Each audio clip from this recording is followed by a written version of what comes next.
Hello, everybody. It's Loren Kling back with you with another Film Threat Watch Party. Welcome. Hope you guys are having a good Friday afternoon or Friday or Saturday, depending on where in the world you are. We're here tonight for Untitled Horror Movie, a great movie. I had all the lights on in my house, watched it during the day, and still got chills. And there's some really cool cameos. So we're going to have on the filmmakers. We're going to bring on Nick Simon in a little bit. We'll bring on the cast. So have your questions, comments ready to go.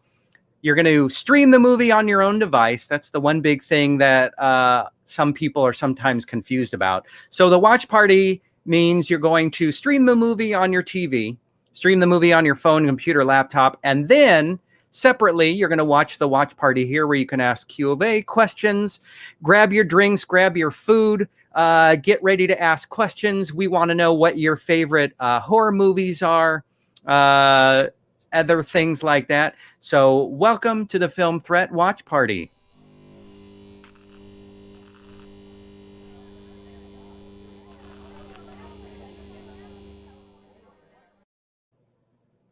So if this is your first time watching a watch party, you're going to have a whole lot of fun. Very cool. We're going to stream the movie at about 5:15 or 5:20. So you have plenty of time to get your food ready to go. Let's see what else. As always, thank you very much for following us and liking our videos and our podcast episodes on YouTube. We just hit 20,000 mark not that long ago. So thank you to that. Also, if you want to watch one-on-one interviews with the filmmakers, our very own Chris Gore does 15 to 25-minute conversations. There's that. Watch parties that you can watch. Concessionaires Must Die, which was on last week. America Young directed that, a great movie about the film business. Golden Arm, Takeout Girl, Clapboard Jungle, documentaries, horror movies, comedies, all kinds of things. That's all it is. So anyway, enough about that. Let me move this out of the way. I'm running with like 5,000 screens right here. So let's bring on, so I'm not just doing all the talking, the director of the movie and co-writer, Nick Simon. How are you, Nick? Good. How are you? Thank you so much for having us.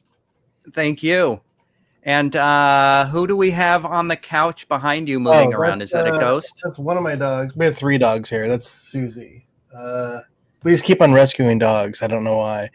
Don't ask. It's a long story. Of course you know why, because you love animals. Well, we decided that, as if our life wasn't chaotic enough. We have 2 older dogs, Charlie and Susie, who are in pretty much the back of every single shot while we're making this movie. They always just kind of follow me around. Last week, we decided to adopt a puppy because our lives, we needed more chaos into it. So it's been quite wonderful. Well, you know what? It's a wonderful thing you're doing to animal manity to take care of dogs and animals. So thank you. And thank you to everybody following us on the Film Thread. I'm starting to post up some comments. Maria's ready for the rewatch. And I got to say, right after the end of the movie, and I watched it while folding laundry, and I was still getting chills. It's a comedy, though. It's a comedy. Well, that's the thing, is you've done such a good job of making a horror movie that has comedy elements. I'm curious why you call it a horror comedy. I think, I've always wanted to make a comedy anyway, but I think just while going about doing this film in particular, just the comedy kind of came naturally. I mean, we had this great cast that just worked so well off of each other, and their chemistry, and the fact that they just played so well off each other, and they were all, Luke can probably talk about this more as far as like dialogue of just these characters and writing for these actors, and they just it ended up being a much funnier film than I think I even thought it was going to be. Yeah, I was amazed at how well the actors did in directing, cinematography, setting up lights, doing makeup. Mm-hmm. That was incredible. Was that in your process of bringing on actors of, hey, can you do these things? Or was that kind of, let's bring on the actors and then say, by the way, you need to know how to do this? I think that we, once we started calling actors that, Luke or I had known, we kind of aimed for people who we thought would be up for the challenge in the first place. But I definitely think that there was, I think, and you'll have to ask them when you see them, but like, I think there was definitely more than they expected. That when it ended up being like, oh yeah, we're gonna shoot this thing, and it's gonna be, we're gonna use Zoom as an interface, but we're gonna send you some cameras and some lights. And Kevin Duggan, my cinematographer, who is also going to be here, would walk them through where to, what windows to cover and what light to put where, and like, they did such an amazing job, and everybody, this entire crew and this entire cast, where it was like the most, you took film as a collaboration anyway. This is definitely the most collaborative moment that they've had, as far as everybody goes. Yeah, it was amazing. A shout out again we've got people in Germany, we've got Malaysia, we've got the US, North America. Thank you, everybody. Staying up to see Chrissy again. So we got a lot of people staying up late, and yes, checks behind. I think you did again. Was really excited with how well this freaked me out in the middle of the day, and I think that's a testament to your experience, to your background. Can you talk about your interest in horror? Yeah, I mean, I just been a big horror and like sci-fi nerd most of my life. I grew up in South Dakota, so if you're not good at like hunting or sports, there's nothing really else for us to do. So I just went to a lot of movies. My mom was a big true crime super fan, so like she would, I would grow up hearing about Gacy and every horror, every true life serial killer. So I think I became obsessed with horror films at much early age, or very early age, and then just started. That was kind of always my passion. And then later, I was lucky enough to be mentored by Wes Craven, who ended up coming on and producing The Girl in the Photographs. That's where I met Luke, and actually, that's where I met Kat also, randomly. That's another story. And then we've kind of just I've been just kind of stuck with it from there. Got it. But I've always wanted to do comedies. What was that? I've always wanted to do comedies. That's always been my thing. And so it is a great mix. You have some really cool cameos, and I don't want to spoil it if anybody's watching for the first time of who's in it. But in the middle of the movie, you have a cameo from somebody who's known within the acting community, which I think is meta, and I'm interested. There's always a fine line with movies about Hollywood of going overboard. There is, and we should probably bring Luke in for this part of the conversation, because this is a back and forth that him and I had together. So when we were writing the script, and we wrote it very, very quickly. He will be there. He is. He's injured his arm, probably from writing. And he wrote this scene with Leslie Kahn, who's a very famous acting coach out here. And I remember when I got his pages to me, I wrote back and said, I think we got to take the Leslie Kahn thing out, because I don't think anybody's going to get the joke. It's a little too Hollywood. And then you agreed with me. Mm-hmm. And then you sent your next batch of pages back the next day, because we're just going back and forth. He not only put that one back in, but then he added like 2 more jokes. And I was like, what's happening here? Well, on my point, I agreed with him. I was like, yeah, you're right. It is a very, inside baseball joke. And then I thought about it, and I thought, but if I explain it twice, maybe the third time it'll land. And so we had it in there for a minute, and we obviously were going through the pre-production process, and we were like, you know what, we should send this to Leslie Kahn and make sure she's okay with us using her name. and our producer thankfully knew her, so we sent it, and Leslie wrote back and was like, listen, if you're going to make fun of me, really make fun of me, like go in hard. And we were like, oh, she's cool, she gets it, that's awesome. And I was like, you don't think she'd want to do a cameo, do you? And our producer Bronwyn was like, I'll ask her. And she was like, I would love to. She was thrilled. Yeah. And was bringing her dog in, was that a part of her rider in order to appear in the film? That was a surprise. Yeah.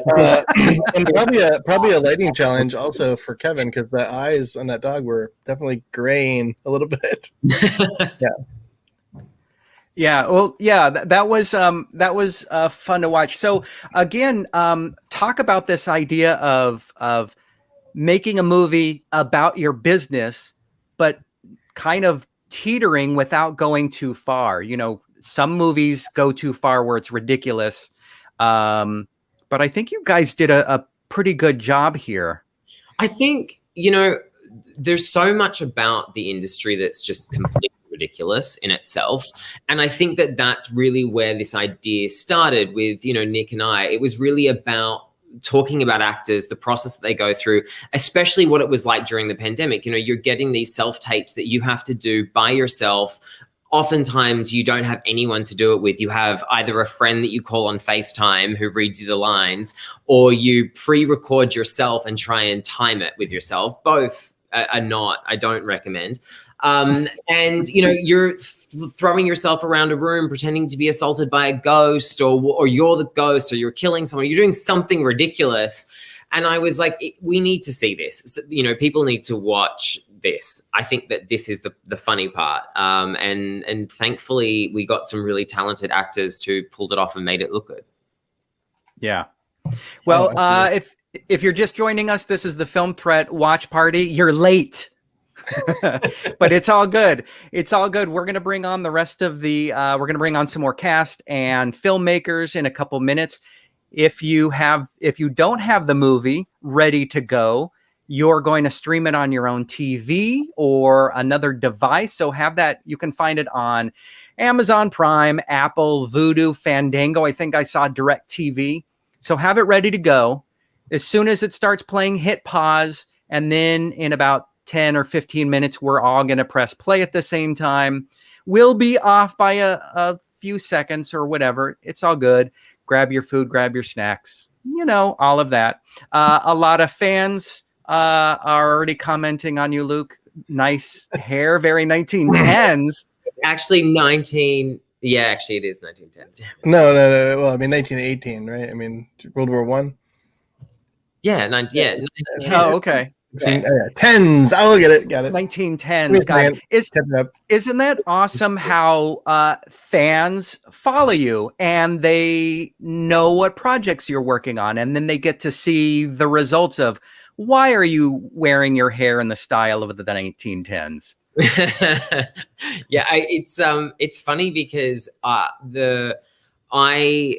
went out today for the first. I've just finished this movie and I went out today for the first time, and somebody in a restaurant commented on it, and I was like, "Wait, what?" I forgot that I had this very sharp German haircut. The real elephant in the room is your arm and the sling. Do you want to talk about that? Oh, I had a miscommunication with my arm, and it fell out. And it's back in, and we're hoping it's going to stay there this time. Oh boy. Well, welcome to the Film Threat Watch Party and hospital care. So whether it's dogs, animals, Luke, we'll take care of you.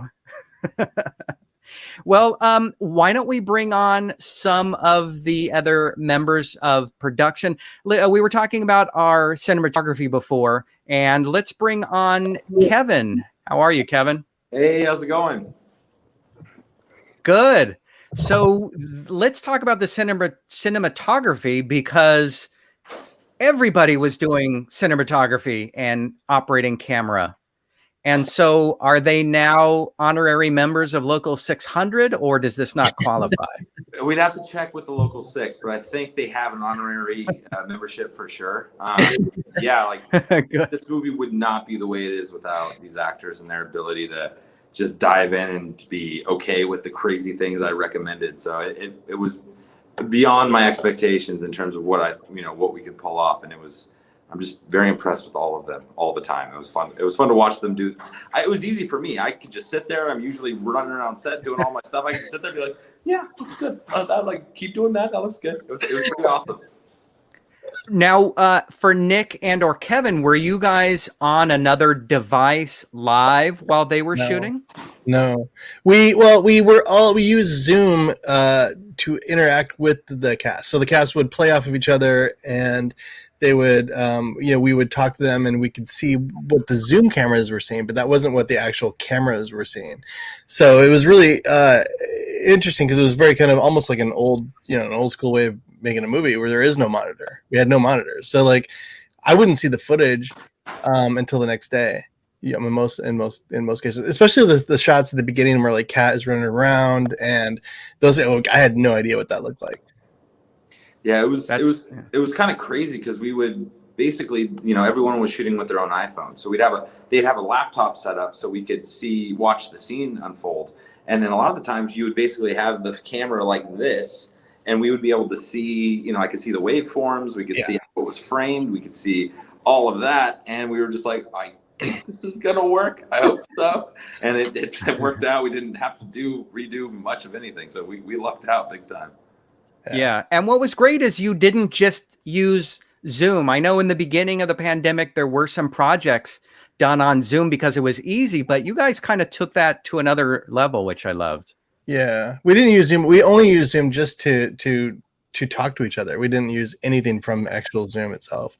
It was just seemed like it was a better, we wanted it once we started, I think originally, Luke, correct me, we started out talking about just doing it on Zoom. And then as we kept on talking about it, we kept like, well, we could actually shoot this for real. We'll just send everybody lights and mics and, because at that point, Nick and I were like, let's write this, let's shoot it on Zoom, let's just like make it like a pandemic project kind of thing. And then people like Katherine McNamara said yes to doing it, and Tim Granaderos said yes and my friend Claire Holt said yes. And we're like, oh, okay, well, if we have access to all these incredible talents, we can't shoot them on Zoom. I guess we should like keep it proper, we should do it nice. And then that's when Nick called Kevin and he stupidly said yes. I honestly, ask any of the cast, but they will say that Kevin has the patience of a saint because it wasn't just, putting lights in different places, setting up shots, blacking out windows. That was a new thing for me. But he was also teaching the cast how to upload. Like he was trying to teach them to be their own DITs. And that was, I know, a very painful experience. Like, I think that it would have been quicker sometimes to pick up the little pieces of like parcel and dropped it to his house or something than it would have been to describe to us how to do it. Yeah. It was a lot. It was a lot. Well, thank you, Juan Jose, for staying awake. I think it must be late rather than the conversation has gotten too technical and filmy. We're going to start the movie in a couple minutes. I am going to bring on Kat and Tim, but I do want to bring on Nima because one of the things you hear but don't see is incredible audio music that can make or break a film, can really add. So welcome, Nima. How are you? Hi, thanks for having me. Thanks. Yeah. So let's talk about this freaky ass subtle music in the background. Well, Nick and I have known each other for a while. This is our 7th film together. Sure. So it's one of those things that Nick and I have always chatted about music, and even before they started kind of shooting the film, we were kind of figuring out what to do with a horror comedy. And this was kind of the first time we were doing a comedy together. So it was like treating it a little bit differently, especially where there's just faces all over it and there's just not action. And how do you deal with that? But yeah. Yeah. That's amazing. All right. It's 5:19. So let's get the film ready. So I'm bringing up my other browser if you're watching it on TV. So just have it ready to go. I'll do a countdown.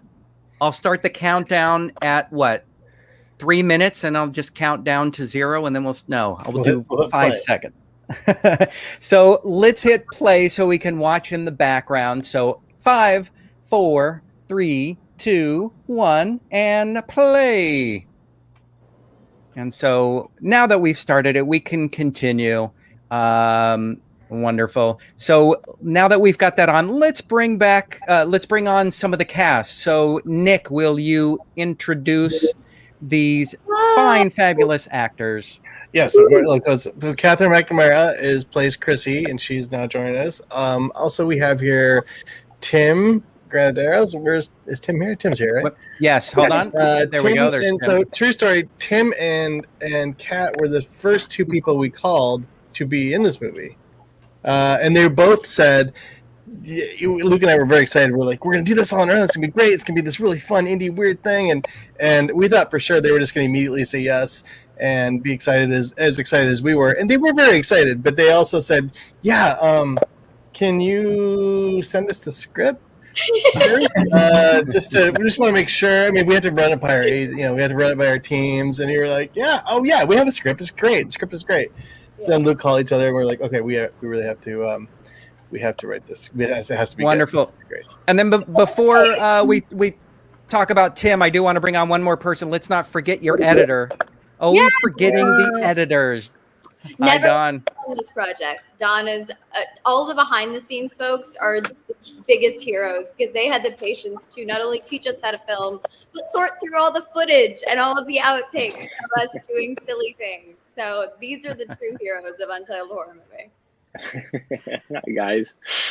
Yeah, I mean, we really dumped a lot onto Don. We sent him, between 6 and 8 cameras worth of footage every other day, and then told him to sync all the sound, and then we had to try to figure out how we're going to cut it all together so it made sense.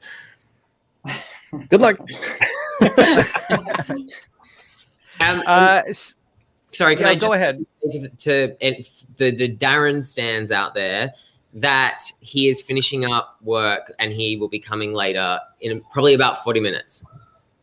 Wonderful. If you want to stick around. Wonderful. And then yes, the movie should be playing. We're about 2 minutes, 20 seconds in. So just get your movie going. And then if you're still lost, post, and then we'll just tell you what the time code is. I have a funny story about this opening scene because Go for it. Shot this in our houses, and I'm literally running around my house, banging on doors and walls, screaming, help, I can't get out, let me out, and screaming, my best Drew Barrymore scream at the top of my lungs in my closet.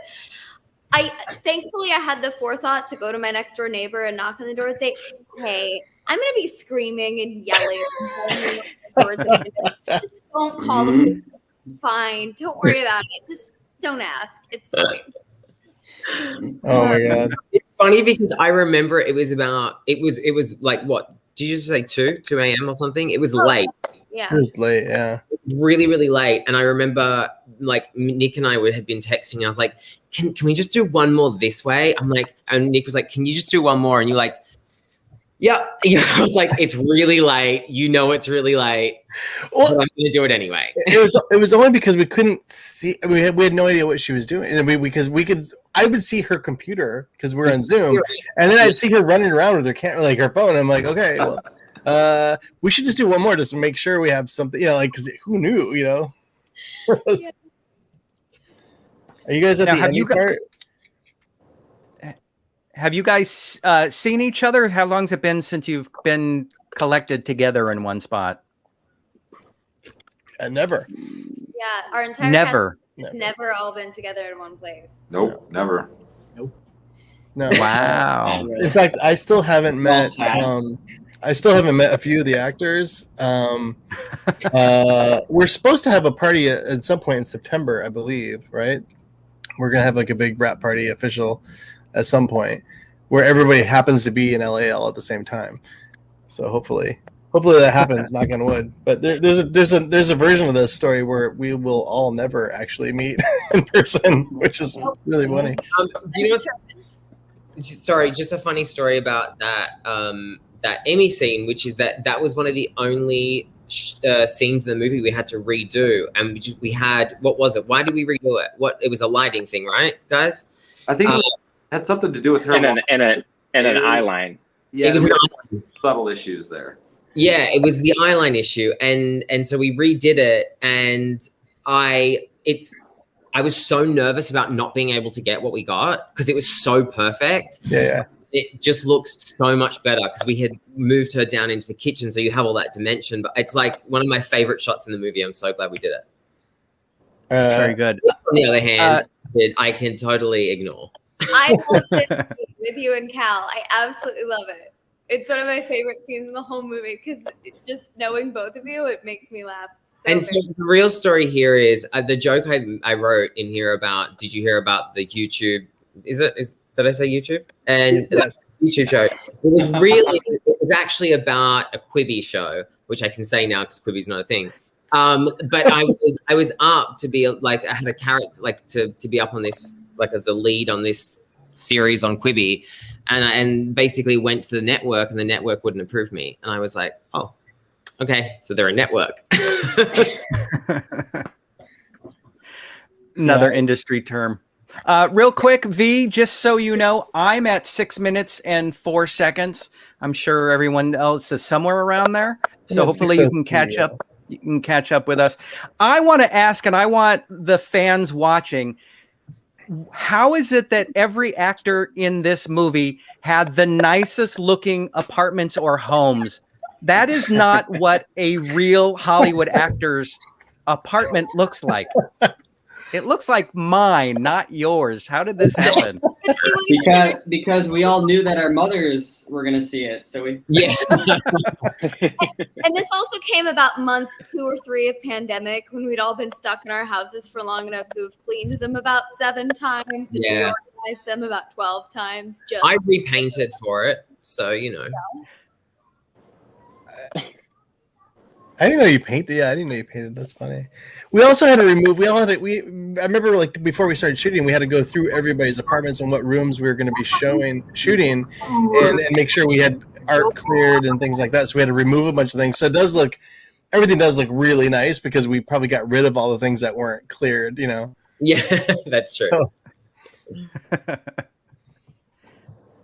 Although I think Emmy's wallpaper takes the cake for best interior design. Oh, yeah. I still get tagged in like design Instagrams that have the wallpaper that tag me for some reason. I did too. They tagged me in that too. I saw that. Yeah. Like we had anything to do with that amazing wallpaper. Like, but no, nothing at all. Her it was awesome. Designer did that. And Emmy had a contract with her with Architectural Digest, right? So we could only shoot in a couple spaces in her house because we couldn't reveal her house before that issue came out. Yeah. That was tricky because we had the kitchen and just a small room in her upstairs. Yeah, and that's the only places we could show. If we wanted to shoot anywhere else, we had to make it real dark. I mean, like really dark in there. So there's a scene later on in the movie where we used another part of her house, but we had to do a shadow, and it was really kind of tricky to like make it work because she had this contractual obligation to not show her house. It was added difficulty on top of all the other crazy stuff we were dealing with, which was kind of fun, I guess. And since this is like our first like Zoom sort of scene of the movie, I just want to say, like, Nick and I's process going back and forth, like, I know it's going to get mentioned many times, but had our actors not done what they did for this, it probably would have never been possible, because what you're seeing in essence looks like one big long, Zoom call could be 3 minutes, 5 minutes, could be 8 minutes. But it also is simultaneously maybe 5 or 6 different takes. So even though it looks like they're all looking at each other and talking to each other at the exact same times, sometimes I might be on take 3 for Kat when I'm on take 6 for Declan. But then when you see Darren pop in, that was his first take. And when you see Tim react to Declan, that was from his like 4th take. And it literally is all from all over the place, but done in a way that makes it seem like we just hit record on a Zoom call. And Nick and I had many discussions and couldn't be prouder with how it actually feels and looks at the end, seeming that way. They're find the hardest part. Nick, we have a question from Maria. Wants to know I'm sure there were a lot of hard parts about filming, but was there one thing that stands out for you? I think the hardest part about this movie, especially was just not ever really knowing if it was working. I mean, once we started getting the footage after a couple of days and Don was cutting scenes together, we knew it was going to work, I think, at that point. But there's 2 days there where we were like, I was terrified because this cast is amazing and they all have done huge things. And I remember just thinking like, oh my God, I'm going to be the guy who like ruined all these actors, careers. So like that was, so just the fact that it was working was really a relief. I think the other hard part was really just talking, as a director, I usually talk to actors just kind of one-on-one. I'll give great insider notes to Luke by saying do it better, or try it again. This time don't smile at the camera. Things like that. But like you know, I had to give notes to actors in front of everybody, and everybody could hear everything. You know, the notes that were we had. Tim had his mustache notes. We had to keep on giving his mustache notes. We lose Tim? Yeah, I was just about to say, already out, but we've lost him. Yeah, I just started giving him shit about the mustache. And he's gone. He didn't like that. He had to leave. What happened to Tim and his mustache? We may be filming the sequel right now with Tim dropping out. Dun, dun, dun. The sequel is just called The Mustache. And for it's all about the haunted mustache. Technically, for me, like the hardest thing we had to do is the sound. That scared me to death because I was also responsible for that. I am so far from a sound engineer or a sound mixer or anything like that. And the fact that we got the microphones are always like, just imagine the microphone being like, my hand's the microphone. It was always just outside of frame. So it was like, I was always terrified. Like, I can't tell if that is in frame or not. I hope it's not. I hope it's okay. And then we'd get the audio back at the end of the day, and it was like the best sounding audio of all time. So we lucked out so hard. That was honestly, I couldn't sleep most of the nights worrying about the sound. And I just saw somebody ask about Nick, your and I's like editing process, and again, like it was probably the most difficult movie we've ever cut together, right? Because of so many. Well, we were never in the same room, so you would. And we were never in the same room, so we kind of. This is what it's same as Nima, right? This is your and I's 8th movie together, 7th movie together. I'm not even sure. So there definitely was a lot of trust going back and forth, where I would have to send him something, he'd give me notes, I'd do them, send it back, and say, hey, certain things I couldn't do, and this is why. And he had to just trust me because he wasn't sitting with me to see exactly the footage and see how it was all working or not. And that's what you just said with trust too. I mean, I've worked with Kevin and Nima and Don now. I mean, so many times on so many different projects. So like it's sort of a backhand, it's just like part of your own body now. Working. He backhands us a lot. I backhand them a lot. A lot of backhand. Anyway, I've been drinking water. A question for Katherine or Kat: if you had fun doing your own hair and makeup. I did. And this is the beauty of having a film written by friends, is that they know what sort of characters we've all played and what sort of avenues we've gotten to explore. And I've rarely, if ever, gotten to play a character like Chrissy. I don't have the opportunity to do comedy often, which I love doing. And to do my own, hair and makeup. I've worked on shows with special effects makeup and kind of glamour makeup for years, and it's been fun to keep one eye open and learn as much as I can. And then to have Steph, who worked with us on Shadowhunters, drop off a little Ben Nye kits of fake blood and stuff and go, hey, here you go, have fun. And then I just got to play with it and create my own. I've now sort of become a self-tape monster though, because between the lighting aspect I learned from and the hair and makeup aspect I learned, I've done full-on special effects and lighting rigs for self-tapes now. Yeah, and for you guys, for the actors, you're used to doing self-tapes even before lockdown. That was starting to become a thing, where instead of going out somewhere, you would film at home. But now you must feel like pros and could probably start charging a lot of money to help other actors film at home. I miss going in the room. I don't like self-directing personally, and that's what what it comes down to with self-tapes. But I can't wait to be back in the room personally. But it does make it fun to at least feel as though you have a little bit of skill, marginally. Got it. I thought we had Tim. We lost him, so I'll try to bring him back. How about Luke for you? He's got a connection issue, but okay. He's coming. He is not possessed as far as I'm aware. He was swinging that pendulum earlier. I don't know. He was swinging that pendulum earlier. We had great prize winners from our premiere, and we had some private Zoom calls with them this morning, and Tim pulled out his pendulum and was swinging it around, making a joke of it. and now he can't get on the call. I just realized we should have come up with a secret question for everyone to know if we'd been possessed, so that we would, we could make sure. Yeah, we didn't do that. We'll figure that out at some point, guys. Sorry, you had a question. Well, there's a question here. What was the best part of filming at home? Being in bed 7 minutes after we wrapped. Although I will say that part freaked me out because we're, especially for my character, we're in our apartments doing all these incantations and spells and inviting spirits into our homes. And I kid you not, the night I shot all of that seance bit for the film, I started hearing this noise in my apartment over and over again.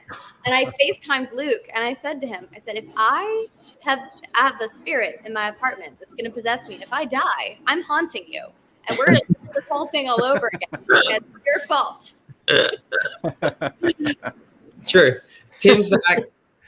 Tim, we were talking about your mustache. It's true. The real star in the movie. Yeah, so let's talk about the mustache.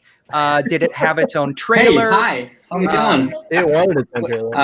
Welcome back. Yeah, it was amazing. I had a mustache, and it was. Some people loved it, some people hated it. My dad was proud.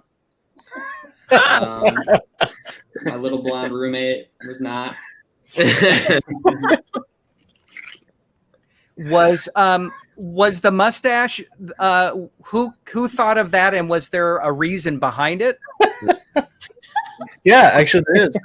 Tim thought of that, and it was all his idea. I miss the mustache too, Francesca. I can't look at Tim's face without it. Actually, now it doesn't make sense to me. It's true. You just want to draw it in, pencil it in. For If there's a mustache emoji, somebody throw it up onto chat, because I don't know if I've ever seen one. Or maybe there's a sequel or a prequel just about Tim. Oh, we lost him. Oh no. He gets really sensitive about the mustache, I think.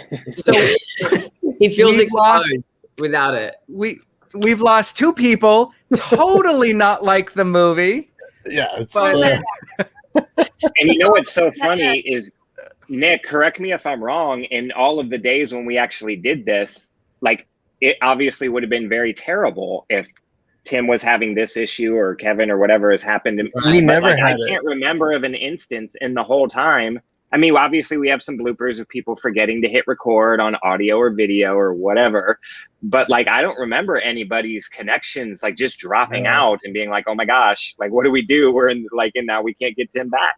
Yeah, we got really lucky with that, honestly, because we did one day pickups, and then that's when all of a sudden dogs are barking and the internet was going out. It was crazy. Can I just say that this is my favorite scene, my favorite scene of Cats in the movie. Wow. Because I really wanted, I grew up on, The Craft and Teaching Mrs. Tingle and those kind of awesome 90s movies. And I mean, since I met Kat, I was I tried to make her go as, who did I try to make you, Pamela Anderson or something? Who was I trying to make you go as with me to Halloween? Someone from the 90s.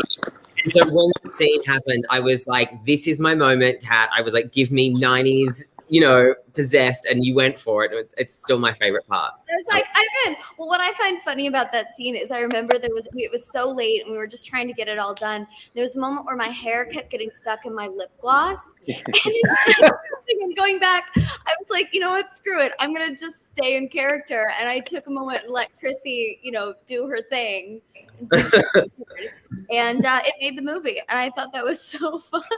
So good. I mean, that's not just, Nick and I can try and point them out and anybody else this whole time, but the amount of things that weren't supposed to happen that happened or whatever that made it into this movie is probably more than any other movie I've ever done. I mean, this is literally Claire eating her lunch right now. We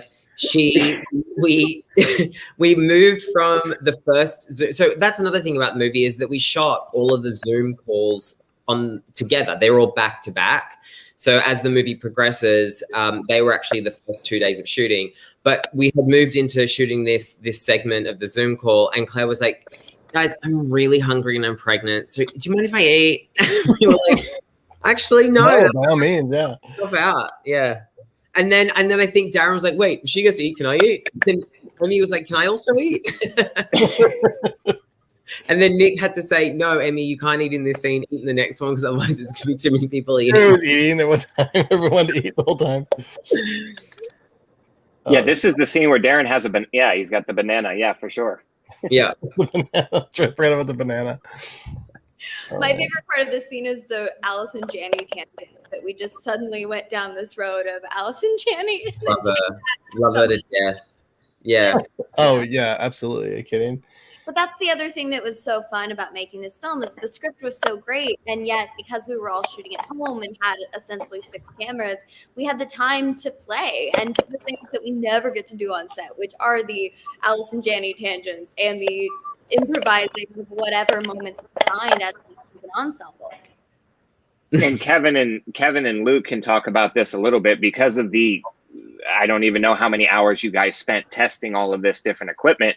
They came up with a way where the actors could see and hear themselves when they're on this Zoom environment, but then they had the microphones that were recording everybody's audio separately, and figured out a way to make sure that the audio was coming to them through earbuds in one place and not in earbuds in another place, so that when they speak, you don't hear any echoes or anything. So literally I had clean audio and video and could do anything I wanted to with it, and wasn't married one way or another because of hearing other people and their sound or whatever, which is normally the case when you shoot on film. If everybody's fighting and screaming it the whole time, I can't separate any of that out because it's all recorded at the same time.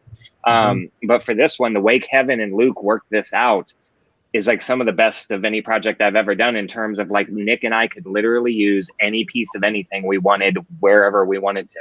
I think I had, Luke, you were there, like 30 minutes worth of ADR for this movie. I mean, it was nothing. Nothing. It was like every movie I've done, I'm in an ADR booth for 2 or 3 days. You know, and I think it was there for like and I like that was Kevin and I really like. There was a couple of days there where we were like, this isn't going to be possible. Like, it's just not going to work. We kept buying buying equipment on Amazon and hoping it was going to work over and over again, whatever. And we finally came up with a solution, and it was a Friday afternoon, and I remember just like so excited that it would have finally worked. Tim's back. Yay! In a different place, sort of, maybe. I would like to bring up the point that there is a technological issue happening here, and we made this movie kind of similar to this format, so it's a miracle that it got made. We were just talking about that. I was fully expecting you to come back with like a fake mustache, just to Sorry, guys. Yeah, Tim, when you were gone, we were just talking about like how something like this didn't necessarily happen during shooting, and would have been a catastrophe had it happened. If all of a sudden we lost you or Kat for like half a scene one night, it's like, oh wait, now what do we do? Yeah, I don't think we had any technical issues till reshoots, right? Reshoots, we had a couple. Yeah. So you should tell the story about the mustache, why the mustache is in the movie, because we haven't really gone in there. And also about the reshoots. Hi, Angelina. So here's the thing. Being an actor, you have to audition a lot, and a lot of times that calls for you to look a certain way. So I'm constantly shaving my face, and I've never, up until I started acting, I really couldn't grow facial hair. So I was like, perfect, this is the time to do it. So yeah, I just kind of let it go rampant. And thank you. Oh yeah, I let the facial hair go, and I woke up one day and I looked in the mirror. I'm like, damn, I look good. I got a mustache. The people around me either. No. My fiance said he did not agree with it. My dad was like, "You're a hero and a legend, and you're keeping the last name on." But when Nick and Luke called, they presented the idea, and like Nick said earlier, I was kind of like, "Yeah, sounds great. Could I see a script? That'd be, sounds fun." And then I only really had one other stipulation. It was like, I'm going to be in this movie. First of all, thank you. But also, can I keep this mustache that's on my face? And they were both like, yeah. But then actually, I had a little mustache remorse a couple days before we started shooting. I called Luke and I was like, dude, I don't know if this is a good idea. This And I was like, listen to me, Tim. There are so many mustache jokes in this script that it's staying. Yeah. It's staying. Yeah. So yeah, that's. I actually believe I gave you the reference of Dewey from Deputy Dewey. Oh yeah. I mean, it's like you've got to. It's iconic. It's it's part of the Scream legacy. Very flattering. Very flattering. So I have to ask, Tim, did you have the mustache when you were playing soccer for Michigan State? So when I referenced not being able to grow facial hair for most of my life, that was one of those periods of time. And no, nothing. I looked like a prepubescent child when I played soccer at Michigan State. So I grew my hair out. Yeah, I grew my hair out to compensate for the lack of hair on my face. But yeah, those were the glory days. Got it. So all your fans are now picturing you like in a Ted Lasso episode, reliving I would give a lot of stuff to be on Ted Lasso. I love that show. So good. That's awesome. To be on Ted Lasso. So good. And Tim, just so you know, obviously, when we get towards the end of the movie, for anyone who's seen it, it's not even a spoiler alert. We kind of have the gag blooper reel that goes through the credits, which is a whole lot of fun of people seeing kind of what we went through and how it all worked. And it's not very long. It takes place as part of the credits. And there is a section dedicated to Tim's mustache. But I got to tell you, man, Luke and Nick, and maybe at one point had asked, I could have done the entire thing. I'm just Tim's. And just dedicated it to the mustache and you having to constantly like mess with it or, play what I could have literally done the whole thing just with the mustache. It's pretty filthy. We'll just say that. It was pretty filthy. Filthy. I think it looked great, man. I wish you'd grow back and just keep it as a permanent fixture. Oh, and Leslie Kahn, now is on this scene. If everybody's kind of on with us. Funny side note: the night she was shooting, I had my wife, Emmy Ryland, come on to say hi to her because Leslie is one of her acting coaches. And so when she popped up in the movie and was going to be in the movie, I made sure to have Em come in and say hi while we were shooting. My favorite part about working with Leslie, I think, was that we would send her the pages and then she would send us back notes and say, Leslie Kahn probably wouldn't say this. Leslie Kahn would say it. She'd say more something. She would say something like this. And then we'd be like, oh, well, okay, you are. I mean, you know. But like making, more fun of herself. She was, so in on the joke. Oh, yeah. It was just so brilliant. I honestly was fearful because I've never actually met Leslie Kahn and have obviously nothing against her, love her, especially now after watching her as an actress. But I had met other actors on set who like to talk about that they've studied with certain acting coaches in Los Angeles as though it's a badge of honor. And so that's why the joke was in there. And when she said yes during the cameo, we were like, okay, but what is this? Like, we were not sure what to expect. Like, I know that she was in on the joke, but I had absolutely no idea that she was going to be this hysterical. Nick and I were texting each other and we were like dying laughing because I think the first take went on for like 10 minutes or something, right? She just, yeah. And I was like, this is gold. This has to be the whole movie. Like, let's just play this out. How long can we play it out for? I mean, it could have been much longer, right? Because in essence, all her and Darren did is basically had a heightened, but like they had a session. It's like, kind of like what, and we did like, I don't even remember 3, 4, 5 takes, but there's so much of her that didn't make the movie that is just as funny for different reasons. Yeah, it's phenomenal. I've had some other actors I've worked with in the past that after they watch this movie have texted me or called me and was like, I've worked with Leslie and she made me cry once in front of everybody, and I felt really, she's really a hard teacher. It was really, really amazing. I'm like, really? She's amazing. I loved it. Let's talk about. Go ahead, Kat. I'm just gonna say that I remember the first time I watched this scene because we had watched Darren be hysterical the whole movie, but then you just add Leslie and the dog, and it was amazing. Oh. Favorite part of that scene that gets me every time is Luke with the USB cable as the pendulum. It's just because many times as an actor you'll be in your house, you're like, what can I use as this prop? I don't know. I'll use a paper towel roll or, you know, a USB cable or whatever it is. And it really got me. Thank you. Appreciate that. That was it. I was like, what in my house looks like a pendulum? Because he wouldn't have a pendulum. And I was like, this kind of does. I think that was also one of those moments, if I remember right, I could go back to like hearing in the Zooms because I was on for this evening where like, again, it's very hard for Nick to see because how far back you are in that particular shot. Your laptop for our Zoom feed is even further. Yeah. And I remember, I think it's even that take, Nick thought you were just swinging like the regular pendulum. And I think he started to talk about like, what else could you use? Or like, could you, and you were like, dude, I'm using a USB charger. Like what?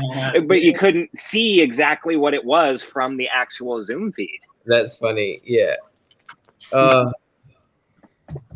I'll say that was that was the terrifying but kind of exhilarating part for all of us is, you know, having to learn all of this technical side of things.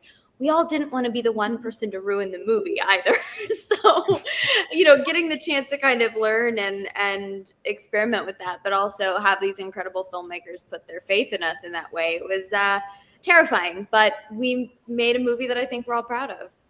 And I think there was like one time where Claire forgot to hit record right on the video, I think. And then I think there was another time where like her mic battery went out like halfway. Very few. I mean, there was but other than that, did you say I don't Claire remember both times. Is that what you said? Yeah. She's not here to defend herself, so.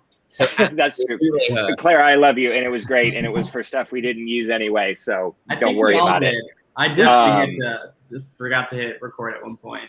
I think it was probably and I was fully prepared for when I got everything from you guys for you to have only dumped like half of the footage or missed some audio files. I'm like, oh my gosh, like, did you guys delete the other stuff or do we still have it? And everybody's stuff came in and it was like, I've missed more on other films that had dedicated crews to that stuff where I'm like, hey guys, where's this, that, and the other? But all of your guys' stuff, I was like, man, they did a fantastic job and it's all here.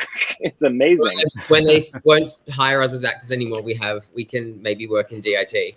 Yeah, you guys can be my DITs and my assistants. It'll be you guys can all be audio guys too. My other favorite part about that last scene is Darren,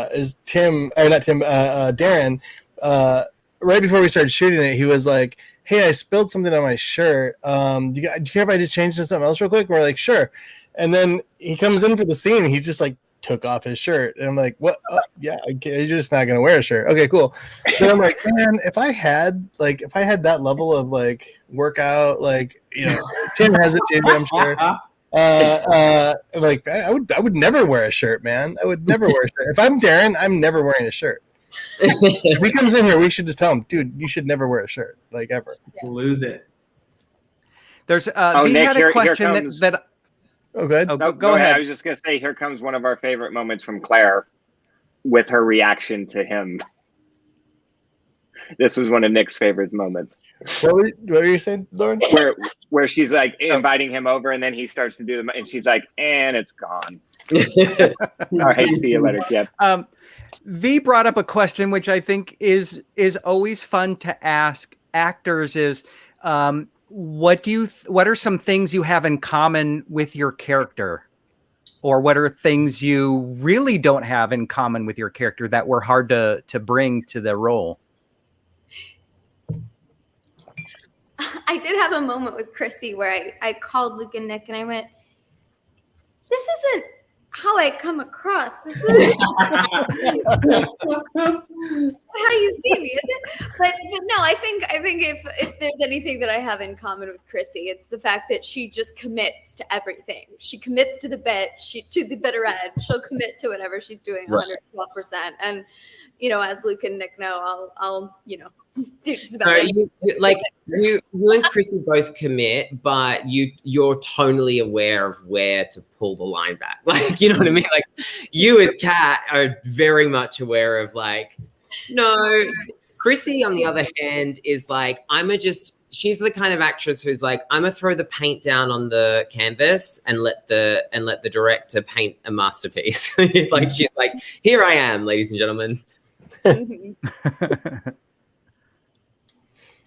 Tim, answer.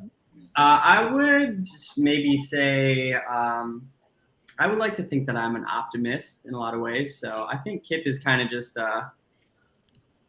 an optimist and a little bit of a goober in a very good way, which I'm realizing. I thought I was cool, guys, and I'm realizing I'm a bit of a goober, and I'm embracing that side of me, which is just making my life a lot easier. Tim, it's only because you're so handsome. We just have to bring you down just to. Yeah, I think we're losing some of the fans who haven't commented on Tim. So yeah, if you want to bring those back in, I'm sure he's collecting all of your comments. Yes, please. I'm gonna put them up on my wall later. Add the mustache. Add the mustache. It's the mustache. See? Bring it back. I'll be right back. Let me go. Hashtag bring it back, Tim. I don't think I have anything in common. I mean, do I really like Nick? No, not at all. I mean, I don't think I'm so the opposite of Declan. Like he doesn't care about anything. I care about everything. Yeah, he doesn't. Yeah, I think Declan's the person you aspire to be. Like you would love to be able to oh my god, yeah. Be able to let go of that. I think all of us. Ever I thought with no repercussions. Like, yeah, great. Love just that. to give zero shits about anything or anyone. Help no one. It's just So question for Luke, when you're playing somebody totally opposite, do you feel like you're being a dick? Do you feel like or do you feel like this is a chance just to be the worst version of somebody who you completely are not? I just, you know what? I feel something I have discovered about myself as an actor is that I feel a lot more safe in someone like Declan's skin or like the Jonathan Morgenstern who I played on Shadowhunters. Like I play these evil guys, these sociopaths and serial killers because it's not who I am. Like I mean, Nick will tell you when we did Girl in the Photographs, we had this scene with this stunt actress where I had to pull her out the backseat of a car. Oh, I didn't even have to pull her out. Sorry. You didn't. My accomplice pulled her out and she fell onto the concrete and I went down to help her up in the middle of the take. Thank you, Callie. I had to come over to me and was like, you're the serial killer. Like you get off on this. Like you're enjoying this. You can't help her or flinch. I was like, yes, got that, noted. Yeah, the first and Girl in the Photographs, there's a scene at the very beginning where we pull out the stunt double for Katherine Isabel, and she hits the ground really hard, and then Luke in full costume, in the mask and everything, and Girl in the Photographs, like the first take, he would be like, whoa, and I'm like, what do you? No, you can't do that. You have to. No, you're in on it. You're okay with this. You know it's about to happen. It was. So we had oh man, that was so funny. Yeah. So anyway, the short answer to that question was it's fun. It's fun to play someone who's messed up because I know it's fake. I think is the answer. And also, Luke, somebody's asking about the merch. All of that stuff is still up and running for people, right? Yeah. Yes. You don't have I was wearing it earlier. You did actually. You were. Another thing too, Luke, you're talking about separating yourself from these characters too, because I think I asked you to do a Australian accent, for this movie, and you did the table read with just your normal accent, and then afterwards you're just like, I can't. It was really funny. You wanted me to do the Australian accent, and Claire definitely didn't want to do hers. She was like, absolutely not. And so I was like, all right, you know what? I'll do it. I'll do it in an Australian accent. I did the table read. I finished it. I felt horrible because it was so close. Like it felt so close to me. So then that kind of answers your question. Yeah. You know, when it feels close to home, I don't like doing it. And I actually called Nick and I was like, I don't think I can do this. He's like, no, it's fine. It's great. Whatever. I called Claire and I was like, be honest. Does the Australian accent work? And she's like, no, it's terrible. I was going to tell you. So glad you brought it up. You're American. And that's the moment I lost control. Yeah. And so I that day, and we had to shoot that afternoon. Kat and I shot our stuff at her house, and on the way over, I had to try and practice an American accent. That's right. That's why it's a little bit dodgy. I can do a better one, guys, I promise. I don't think your American accent's ever been dodgy. Oh no, you should hear me say murder. I like murder. Downworlders, you can say murder. Let's be real. Remember me trying to say Downworlders in that the Sealy night? They'll be sat at the bar with the Downworlders. Yeah, I couldn't. Remember me trying to say Downworlders with my Missouri accent? Listen. Oh my god. Yeah. I have a question for you. I don't know if I ever asked you, Nima. The scene that we just passed was when you first start to hear almost like the operatic like voice woman. You were doing all this at the same time as us, right? So you kind of were like us, right? You couldn't have your singers or musicians or anybody like with you at the same time, right? So did you do it via Zoom for all of this as well? Yeah, we were in lockdown. We were in lockdown during it. So like the studios were closed, everybody was closed, and this was actually my second movie that we were trying to do it over Zoom, because I did another film that we were trying to figure this whole thing out. But lucky enough for this one, pretty much all my musicians were in LA and they had all their stuff. The musicians were all ready to go because it's been a while into the pandemic. So yeah, this one was just kind of, hey, are you guys available here? Let's get on a Zoom, and here's the session. Good luck. Yeah, I still don't know how you did the vocals though. That's such a crazy.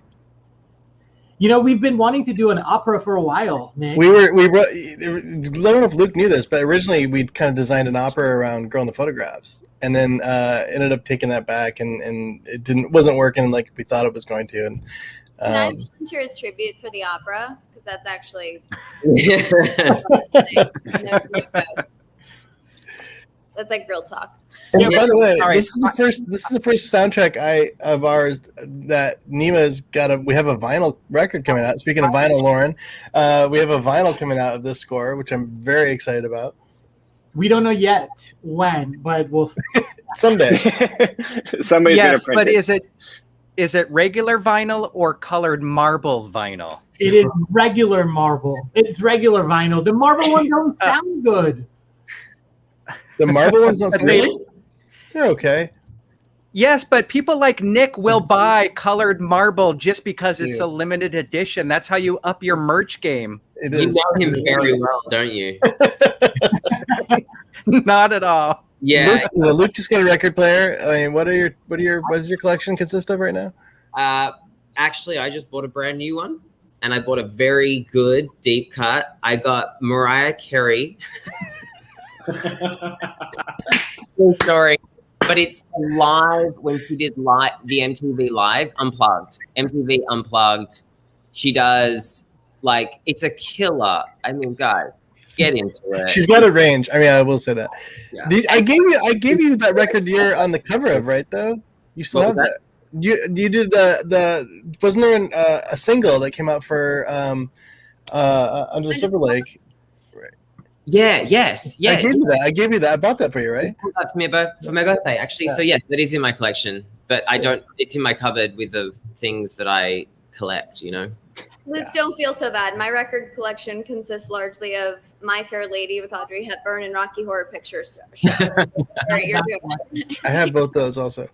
And then mine goes, I have Michael Jackson's History and Tupac All Eyes on Me, but then I also have Alvin and the Chipmunks, Christmas album to play for the kids, every year. So it's pretty crazy. This is You're a gonna good. make me want to grab my old vinyl and pull it out, like Depeche Mode and the Muppet Movie and Sesame Street. Tim, do you think that as an actor, the hardest thing to do is wake up? Because I do. And play drunk, right? It's wake up and yes. Oh no, you don't wake up every day. Like in the morning. Call times are early, Luke, but I'm a morning person, so I'm usually okay. Yeah, they are surprisingly. I think it actually. I was in my head. So as an actor, you leave, you do your work, and then you go home, and you're like, everything sucked. And then so doing this scene, just waking up, just felt so awkward because you want to make it authentic and real. And you're like, I wake up every single morning, sometimes multiple times in the morning, sometimes multiple times a day. and it still feels kind of weird. So Yeah. Drunk is another one for sure. That's why I just drink before I work. I don't actually drink. That's a joke. We're now getting into like my favorite sequence of the movie, Kat. Like everything you go through and the cast watching you and everything that goes from like here until, you know, the moment with Luke and everything. This is like such, and the way that we did it also is just, in my opinion, like one of the best sequences. How do we shoot this, Kat?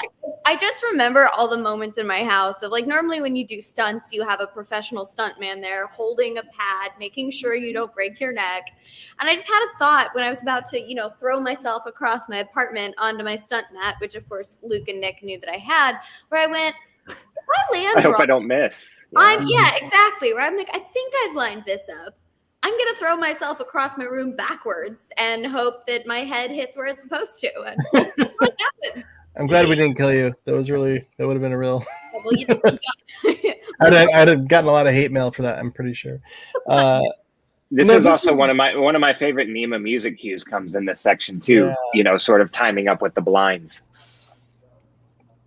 Yeah, this is where it all starts to kind of go on, you know, it all kind of starts to unravel. And this is where we started to, I think, really try to be, you know, like when, you know, because at one point they're just making a movie back and forth for a really long time. And like, how do we get out of that to the point where like real suspense starts happening? And I think it really, you know, one of the concerns I think as a, you know, a filmmaker, it was also like, is this happening too late in the movie? Is it happening? But it was just, we kind of just embraced the comedy side of this then at that point, and it worked fine. What is it? Why are you yelling? Yeah, this is also one of the moments, and Loren, you even commented, everything I ever do, I always have my wife watch it because she's unfiltered and will tell me no problem when things are working or not working or whatever. And we got to a version of the movie that I wanted to watch with her, and I'm like, she's not, you know, she's kind of like, oh my gosh, you know, kind of horror person. So I'm like, but don't worry about it. I was like, this movie is a comedy. It's got some horror stuff in it, but don't worry about it. And then we're literally on the couch watching the movie, and she's gasping many times and slapping me on the arms and being like, you told me this was a comedy. This is not a comedy. She's like, this is a horror movie that happens to be funny. So I think that it's a tribute to Nick and Luke and everybody of the balance of how we kind of weave in and out of those two things at any given moment. That's what I loved about the script is I was laughing and I was gasping and I felt like I was taken on that ride, and I knew that, you know, with this team we could accomplish that. Hopefully. One of the cool things about this movie that I noticed at the top was at the beginning you had the actors kind of doing the same lines, and you always wonder as an actor, what would a movie that you love or a TV show you love if different actors were playing the roles? And I think it was really cool to be able to see how the actors in this movie at the top were playing kind of the same role and seeing how they decided to play that.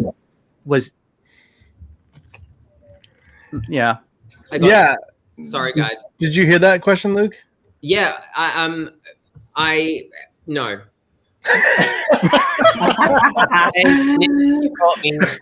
I didn't hear the question. Sorry. It was basically he asked a question about like giving the actors all the same lines to do, you know, and as an actor, how interesting it is to do the same lines over and over again. And that was something I was, when we were writing it, I was kind of like, I didn't see what we were doing. Because you kept on writing those in there. I was like, don't you think we should change these? And then we just had him do all of it, and then it made sense once we shot it. Yeah, Nick, like, oh, this is really cool. It was funny because Nick kept saying to me, "What is like?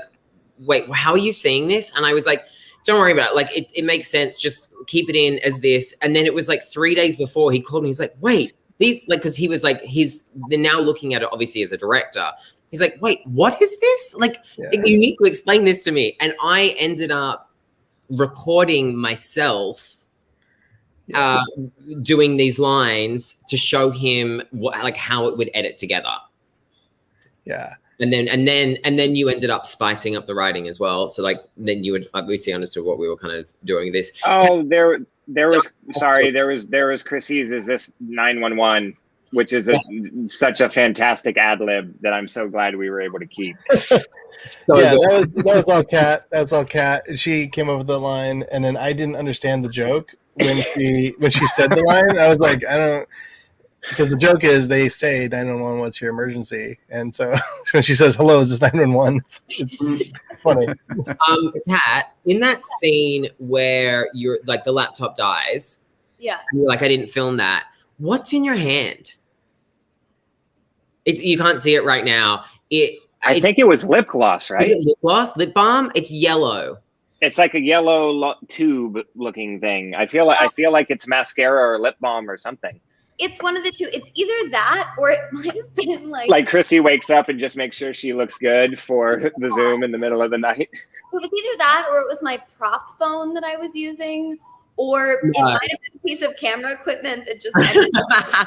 In that scene, I'm literally under my bed or under my sheet on my bed with my laptop like in my lap, holding the camera, trying to balance all of this and, you know, control the zoom and the camera simultaneously while not knocking any of the lighting equipment off of the, you know, tripod that I'm carrying. It was quite the gymnastics act. But again, and I'm trying to remember Kat and Luke, because I know when we do the Zooms, you guys are able to see each other, but when it's like a two-way FaceTime, you guys couldn't necessarily see each other, right? No, it was really hard. Tim and I, when we did that scene of like me, it hasn't happened, so I'm not gonna talk about it. But just call it a FaceTime. Yeah, we did a FaceTime, and yeah, I know, and I couldn't. All I could do was hear Tim in an earpiece in my ear. I just was walking down the street with the camera, looking at myself and trying to like not look at myself, but I had to look at myself because that's how it looks, as though I'm looking at because I needed it to look like you were looking at Tim. Yeah. It was hard. That was really difficult. Yeah, that was weird. Well, when I'm doing all these bits with the sword, it was so dark. I had to use I couldn't use front-facing camera. I had to use the back-facing camera so we could get the quality we needed so that they could fix the.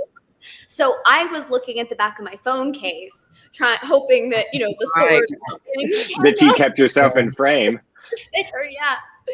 Because it's so good though. This is still my favorite scene in this movie too, where it just becomes such a dynamic thing because it's like the cast becomes the audience. You know, when watching this, when she's walking through the house with the sword and all the things, and it's like it's just I just love this scene so much because everybody's saying what the audience is saying, like, don't go out there, what are you doing now? Oh my god, like that's, you know, you don't do that, don't do those things.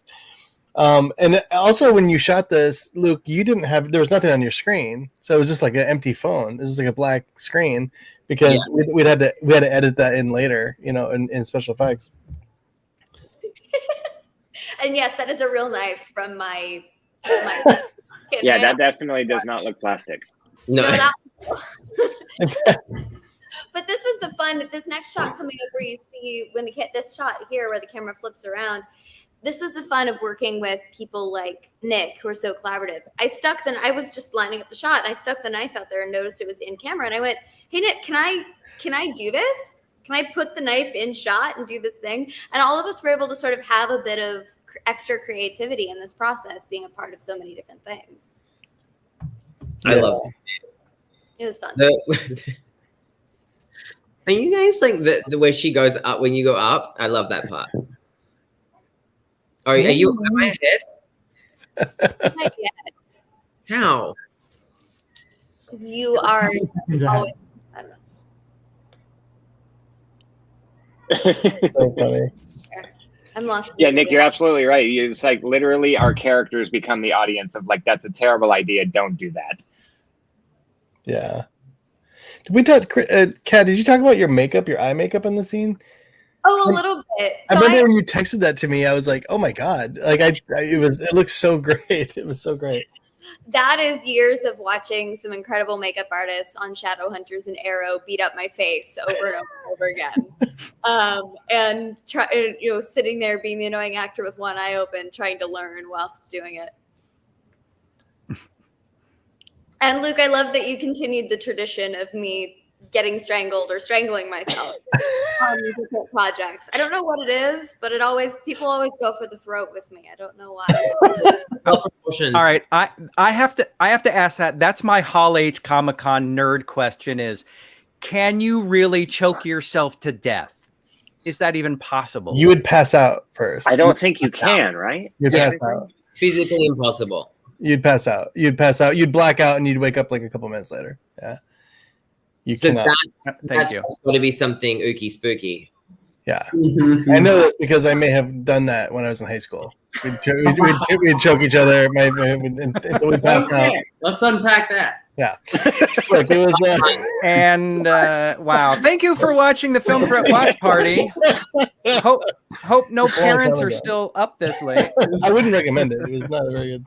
It's a really terrible idea. Luke, whose idea was it to have your room be pink for this scene? Did you do that, or did Kevin ask you to do that? It was mine. We had all had the same. I was looking on the Zoom, and it was all yellow, and I was like, it kind of feels a bit like Nana's house. So I just put on a couple of different colors, and I said, Kevin, which one do you like? And he was like, let's go with pink. I also love how this kind of was a little bit of an accident in a sense where each one of those boxes each has its own kind of unique color palette. You know, the film starts out with one, kind of one color, and as it gets crazier, it becomes more colorful and more, more interesting. The other happy accident I love, and Nick and I played around more with this, is anytime we went to what we called our wide shot, which is where it's all the boxes. And somewhat what is happening on this live, we move the boxes around. Everybody doesn't stay exactly in the same part of the screen. But then just based on how people were looking at their own computer screens, we definitely got like Hollywood squares, like Brady Bunch moments where it looked like the person in the top row was looking down to where we put the person they were talking to in the bottom row. And it was like just a fun, like sort of happy accident that happened that we then got to run with, in other Zooms, which was a lot of fun. And Nick is very specific about the boxes, guys, the size and where they are, how much space is between them. He's very particular about that. They're a little fussy. All right. I have to break in. I have some sad news for our fans. Kat, you have to go, don't you? I do, in just a couple minutes. I have a few minutes more, so if there's any last minute questions folks have, send them on in, and I'll bounce. Oh my God! All right, so my Hall 8 questions are. No, I'm kidding. If there are any questions for Kat, definitely throw them in. Normally, we love to hear what the cast and crew want to promote. So, Kat, share with us what you're working on. Oh my God, there's been so many shows the fans are talking about. So, can you share any news on the watch party that you've never shared before? I have news, but I'm like this close to being able to share it. So I can't quite share anything yet. But I'll say, Untitled Horror Movie is available everywhere that you can find it. The Stand is still available on Paramount Plus, and a movie I did with our other Shadowhunters co-star, Matt Daddario, called Trust is available on Hulu and Amazon and many of the same platforms you can see Untitled Horror Movie on. Awesome. And for theater nerds, if you don't know, you were in a show with Catherine Zeta-Jones, Angela Lansbury, and then Bernadette Peters and Elaine Stritch. So can you top that? Are there plans to be in anything else once lockdown kind of unwinds? I mean, I don't know if I can ever top working with those four powerhouse ladies on a Sondheim show, but I definitely do want to return to the stage. It's where I started. I'm a theater rat, and I miss it so much, and I love that kind of rush and thrill of live performance. So that this film felt like a play in a lot of circumstances, so that was a lot of fun for me and a great kind of exercise, but I do miss it, and I would love to go back. Very cool. All right. We should do this movie as a play. Yes. We should do a theatrical production of this. Luke, we should talk about this. That's an idea. You can make boxes physically. Yeah. I'm only doing it if I get to sing. I mean, I'm only doing it if I don't. Yeah, absolutely. You can sing. Can we do Untitled Horror Musical? The musical. Yes. We should absolutely do this. Untitled Horror Musical. I'm so in.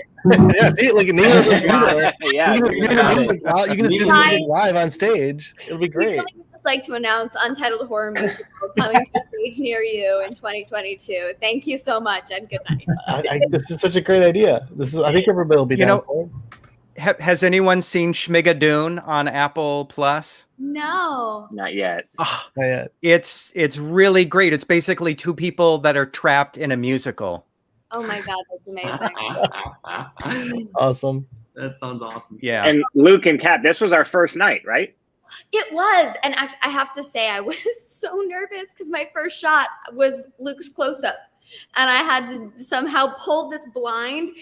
Luke saw I was like doing gymnastics. I had to creep up, Yeah. and hand up from my doorknob, and then somehow simultaneously pull my blind open and then land on Luke's face. Yeah. That was a lot. And I remember feeling like, wow, I'm really asking her to do a lot here, and I feel really bad. I was like, I don't know if Kat knew what she was signing up to at this point, because we had, we couldn't come in because it was complete lockdown, and so she had her lights, I had mine. Kevin was like, "Great, can you get up on the roof there? Can you put this up?" And I was like, "Oh no, is she gonna at some point turn around and be like, listen, we have a friendship, man, but and you've pushed it too far." Never. It's all for you, Luke. There's so many moments where I thought we were pushing it too far. Like, are we really asking? We're asking a lot. We're asking a lot. Well, yeah, and now Luke is driving. Yeah. It's just so. Oh, look, it was during lockdown, so there wasn't a lot of cars on the road. So There's no one. Literally on the road. Yeah, there you go. I do bounce now. I love you all. I will chat soon. Thank you, Kat. Thank you for coming. Bye. Bye. Bye. Bye. Yeah, I forgot about the driving. Where are you at, Luke, when you're driving here? So I was actually driving down La Cienega Boulevard, and there was not a single car around. But you remember Luke, when you shot this sequence, you remember in the beginning of neighbors? lockdown. In the beginning of lockdown, though, I remember driving on the 101, on a Saturday afternoon, and it was empty. I mean, it was just, there was no cars in LA. It was just such a crazy time. You could see all the way to Catalina. Yeah.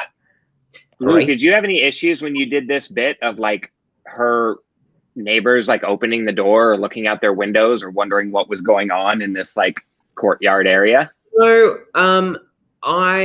there was a couple of people, but as soon as I saw any movement, I would drop the camera and just pull it away. There were a lot of, I don't know if you saw those, there were a lot of takes where I kind of was just holding the phone next to my leg. Mm-hmm. It's because there was someone walking, and I was just trying not to draw any attention. And really I wanted to be louder here. I naturally instincts were oh my God, my friend's dead. Because I didn't want the neighbors to hear and come out and see me, because look obviously shifty as it is. And I don't, need to be putting that on top of it. But I actually think it added a level of Declan-ness to it that he, of course, would act a bit strange. My other favorite, speaking of that kind of thing, being too loud, my other favorite moment is when Tim actually had to stop in the middle of a take to yell at the people outside that were, what were they doing? They were washing a car or something. Some audio issues. Hold for playing. He politely went down and asked. Yeah, he was so nice about it. The radio. They were washing their car, right? And you were like, it was the two neighbor boys, and they had shirts off, bumping techno music, and I was like, fellas, hi, hey, you guys mind just turning the music down for 20 more minutes, and then we're good. Yeah. That's so funny. It was one of the more serious scenes too. It was one of those scenes where you're looking at your own face but trying to be upset and sad and just right. Oh, that's gotta be so hard. I didn't even think about that, because you and Luke had those scenes coming up here in a little bit where you're talking to each other and you couldn't see each other. You were just seeing yourself. We had the earpiece, so I could hear him, but we were holding the phone and we were shooting ourselves. So I could see my face and I could hear him. I knew he was walking down the streets of where we were, West Hollywood or Century. Yeah, I went up to Hollywood because I was trying to find those palm trees. I was like, I really want some nice palm trees. They look great.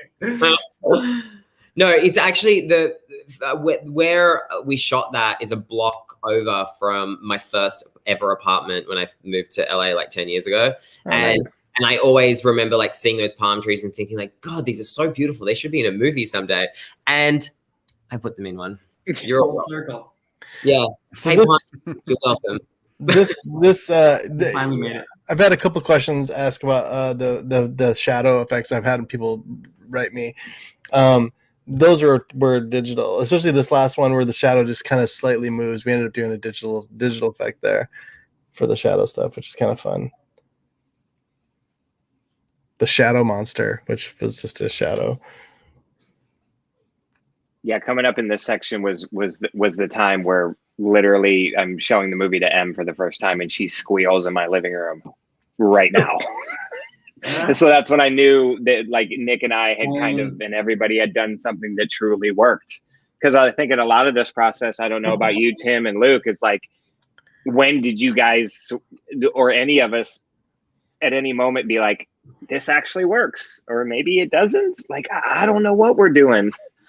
And so when she shrieked in my living room for the first time, I was like, okay, at least I know that bit we don't touch any more of because we got it. I knew it was working when I kept on laughing at everything Claire was saying, because I was just every time she spoke, I was dying. So she's Claire's a comedic genius, and she I don't know if she knows that. We shouldn't tell her, probably. It'll go keep it on the room. And I love Claire and Tim's, relationship and chemistry, because like at this point, maybe it's different, but I don't think so, right? You guys still have never met in person and haven't worked together previously. They did. Yeah, we hadn't up until after we had our little premiere, and then we met for the first time. We went out for some dinner. So yeah. I was joking. I was like, I don't know. She could be 7 feet tall. I don't. Wasn't that crazy? Like, I had no idea how tall Claire was. Like, I've seen Tim in person. I still have never met Emmy or Darren, so I have no idea. It's so funny. Just the circumstances of trying to create something under that, under those. Tim, what did your fiance do through all of this? Did she kind of just take long walks? Did you hide her in where was she during all of that? I pretty much sent her away to whatever room I was not filming in, and she just so generously just sat in there and kept herself busy. Oh man. Wow. Yeah, no, she was awesome. My apartment's not that big, so she was in the trenches with me. Yeah. I don't know. We got a dog shortly thereafter, and there's no way we could add a dog. Yeah. It would have been impossible. It was a puppy too, right? So you guys got a little one. Yeah. My wife took our kids to her dad's cabin in Utah. So they were gone for the whole week, but it was I don't know. I mean, because we shot 10 hours, 12 hours. I mean, we shot long days. I mean, it was 8 hours. She must really love you, Tim. She does. And sometimes maybe a little less after this experience. A little bit less. She would really probably love it if you grew the mustache back. Oh yeah, I would be sleeping. I know. I would love it. I would love it. You would love it. All right. Yeah, well, I would be sleeping on that couch behind you, Nick. Tim's dad would love it. My dad would love it. Yeah. Is your dad, or was he a firefighter or police officer? Is that why he loves mustaches? He was not, but I don't know. There's something about it. He just loves he loves I don't know what it is. He's actually awesome. Filipino. So I think for Filipinos, growing any type of facial hair that's can be represented is a good thing. You heard it here first, ladies and gentlemen. Question for Nick. A lot of people have been asking when this, or if it's come out on DVD or Blu-ray. I think this would be a perfect movie for the theaters and a very perfect movie for the drive-ins. And we have 3 drive-ins here in Southern California. When can we see this in the drive-ins? Do that. I would love to. I would love to do a special drive-in screening or a limited theatrical. It would be amazing as a drive-in, just a party. And we have so much stuff, we have so much stuff, there's a documentary that I think is going to be coming out on iTunes. If you bought the movie on iTunes, that should be any day now. I think that's going to be included now in the iTunes thing. It's a 30-minute documentary. I would love to do a Blu-ray that's region free, that we could do a limited special edition. That's a limited edition thing. And just because I'm a huge movie collector. So I would, of course, I'm a huge physical media nerd. So I would love to have I have a collection of vinyl and DVDs and Blu-rays, so I would love to have that. So maybe we talked about it, Luke. Have we gotten? I mean, who knows? Let's do the drive-in. Driving would be it's great. Gonna be my favorite comment of the night. Luke and Darren should also have mustaches in the sequel. I might have to get some Latisse or whatever that is that people used to grow mustaches. But yeah, sure, I'll get on that. Now maybe I'll have a chance. But the joke is we don't acknowledge it at all. We just act like it's never even there. Everybody has a mustache but Tim in the sequel. And nobody says anything about it. Oh, man. I do love the drive-in idea. That should be, I think we should. I would love to. I would love to. That would be Or so there's been a lot of the outdoor places here in LA have popped up, right? There's like on the roof of the parking garage at you know, the Grove and places do screenings, right? Yeah. We did that over quarantine. We went to a drive-in on a movie or parking structure. Yeah, we did one at the zoo. LA Zoo had one too. That's my other favorite shot, when you can see Tim slide over to get his notebook, and you can see his socks and his underwear. His socks. Kind of like right now. This is all you see, but you don't know what's going on down here. That's the beauty of this world. So, and I think, look, this is probably by accident. It was really important for us to never mention COVID. We didn't want to mention. Yeah. It still is so heartbreaking for so many people. Especially when this was happening, it was when you had the tally on the news every day about the people who were dying, and it was I don't want to make fun of that. That's just not. Yeah. It's not funny. There's nothing even close to funny about it. We were so let's just ignore it. We did at some point. There was talk of us putting in some kind of situation that would be a reason why everyone was in their houses. And then we were but we don't really need to. This being a prime example, the scene right now, where we were we can just kind of ignore it, because really this is how I communicate. I haven't seen Tim in real life in forever. And, it's this is how people communicate. So we kind of. Absolutely. Yeah, a friend of mine who was writing a column for a newspaper, he was doing, while the whole lockdown was happening, he was writing a column, a futurist column of what the world's going to look like possibly after COVID. And he thought that when he saw the movie, he thought it was just, he's honestly, your film is not dated, because in a post COVID world, everybody's going to just communicate like this from now on. I mean, how many meetings have you guys had in person in the last year and a half? Since even lockdown. Lockdown's been over now since June, and I had meetings today on Zoom. They just don't. I don't think they're going to go back to in person for a while. Or I think this is always going to be an option, and I think that's great. Yeah, I've at this point, since we finished this one, Nick, I think I've picture locked 5 other movies since then, and I've still not sat with a single person. Yeah, it's just crazy. Wow. For anyone, was it scary to be at home afterwards? I think Kat may have mentioned something. I was so exhausted with the whole process that I didn't have time to be scared. But I did, when I watched the first cut of the movie and heard the spell that we'd written out loud, I was kind of did I do something bad here? Is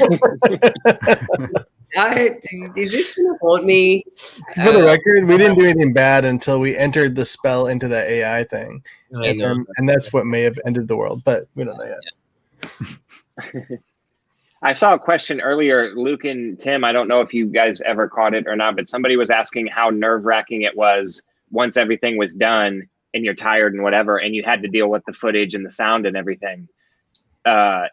Because before you guys went to bed, you guys did all the dumps, right? I don't think anybody let their stuff just go overnight and just pray it's still there in the morning, right?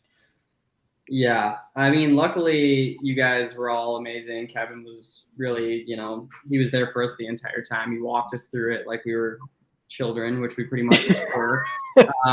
But once we did it once, it never got easier. So Kevin walked us through it again.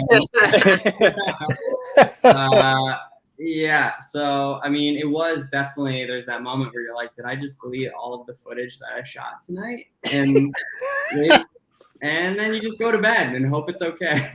Oh my God. And we just passed Darren's vacuum cleaner mom moment, Tim. If you want to talk about that. That was my... Well, and Darren's no longer in LA now, right? Nick, where's Darren for this? He's in New York, right? He was in New York when this is a pickup shot we did a couple weeks after, and Darren was in New York, right? Yeah, he was working on something in New York. So how did you guys even get him equipment? Did he have his own? No, it was a whole thing, right? Because then Loren, our AD, had to meet him somewhere to try and get because the stuff wasn't working from whatever the phone that he was using for that one that was different from the other stuff. Like, it was a whole thing. Wow. Yeah. Yeah. Darren was funny. He was just throwing out random lines just nonstop, and his mom was not there, but he threw his mom in one of the lines, and he goes, "Mom!" And you and Emmy didn't keep it together, unfortunately.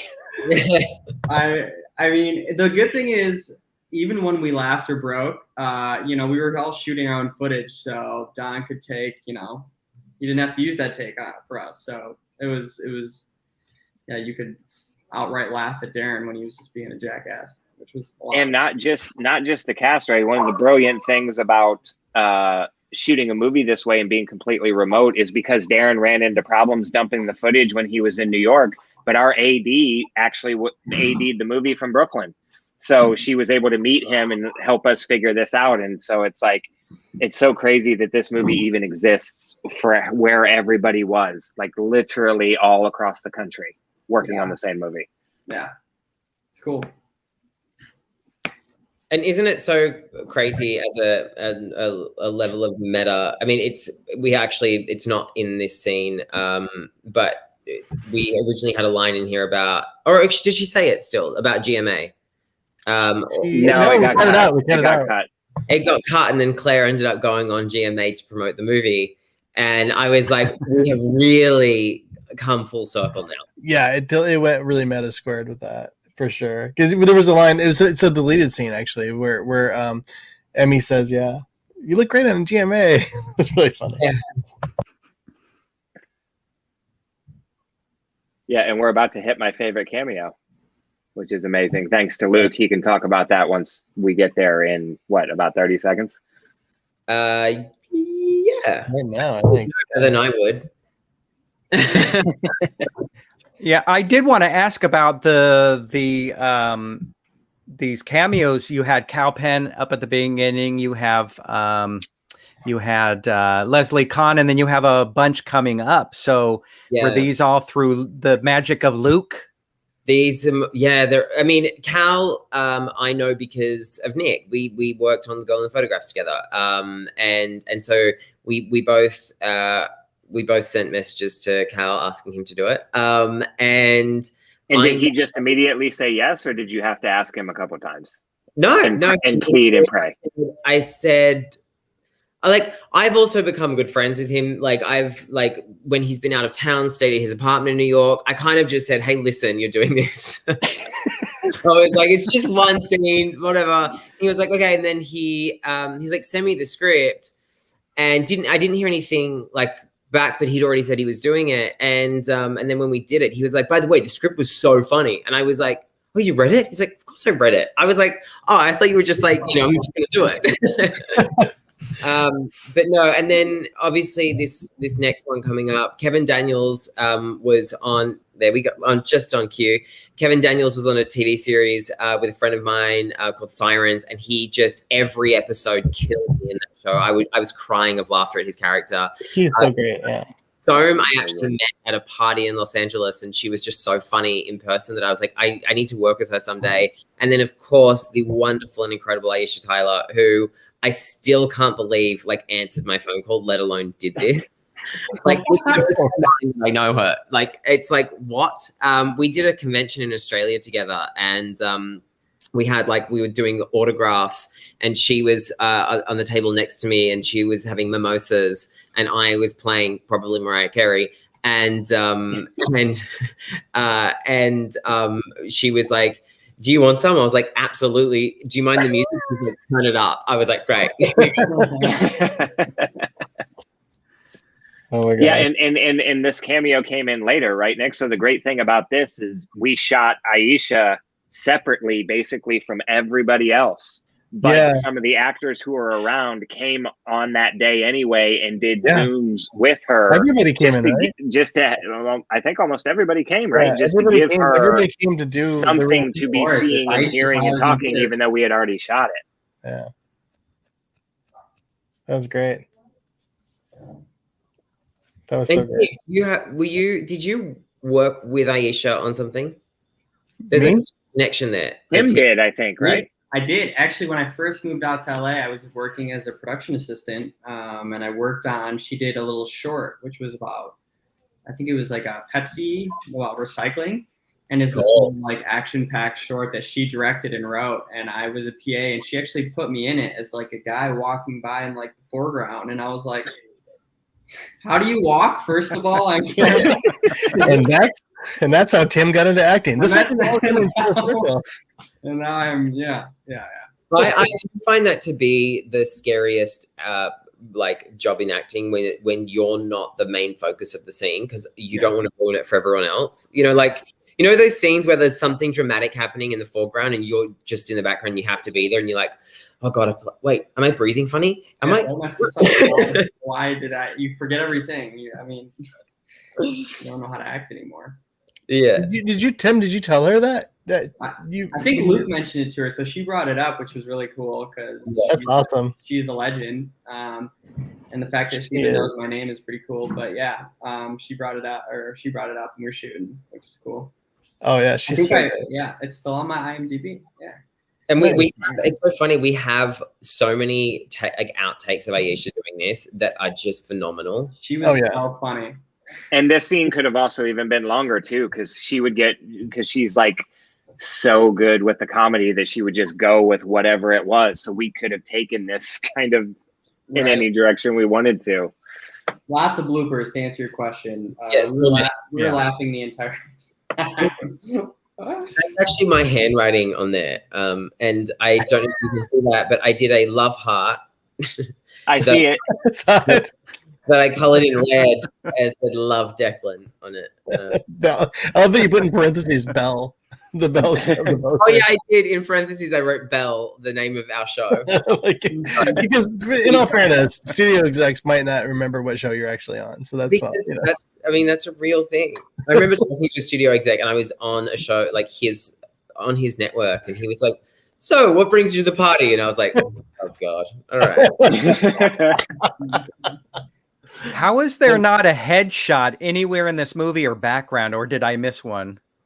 There's not. Oh, there's not. No. Probably couldn't have cleared. I'm surprised.